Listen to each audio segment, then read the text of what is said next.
At yo, what's up guys? For today's video vlog natin ay magluluto tayo guys ng ating gabi. Ayan guys, pinakita natin. Nilaga na natin yan ang ating gabi.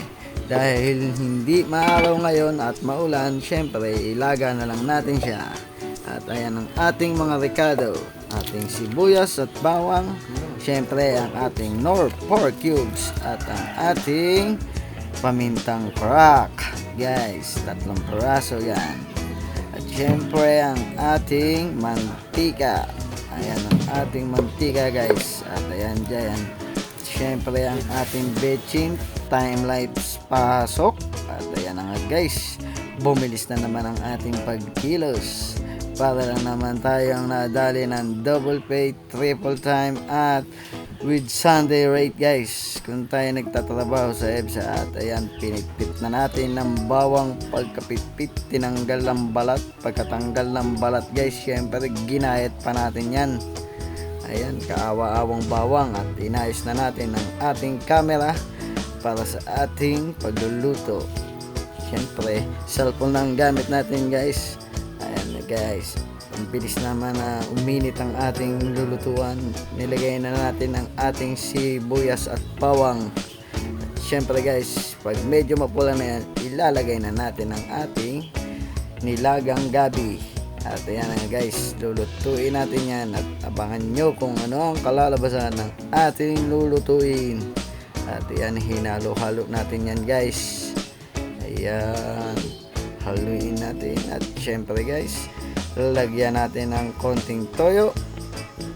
Okay, at haluin natin muli para mag-melt. Sarado natin.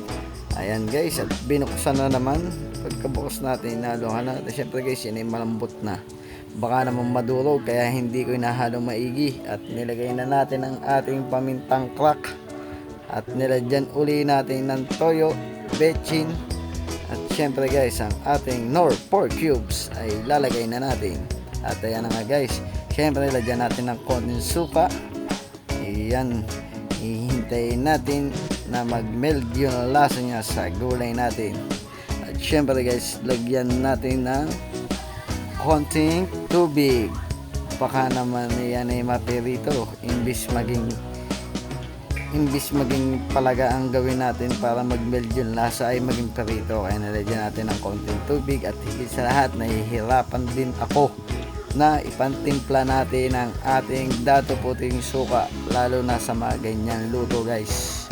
Mahirap para sa akin, hindi ko lang din alam kung sa inyo ay okay na okay yan, pero sa akin medyo mahirap. Kaya kailangan tansyahin natin guys na mabuti dahil sobrang asim nga. At nilagay na natin ang ating sili dahil mahilig tayong kumain ng maanghang. Ayan na nga guys, tikman natin. At syempre parang kinulang sa akin, nilagyan ko pa ulit ng konting toyo.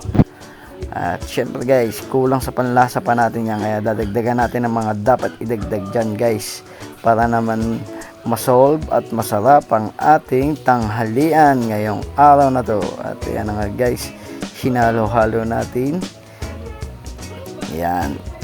Sa part na yan guys, hindi na ako naglagay ng takip para mabilis siyang maluto or mabawasan ng sabaw.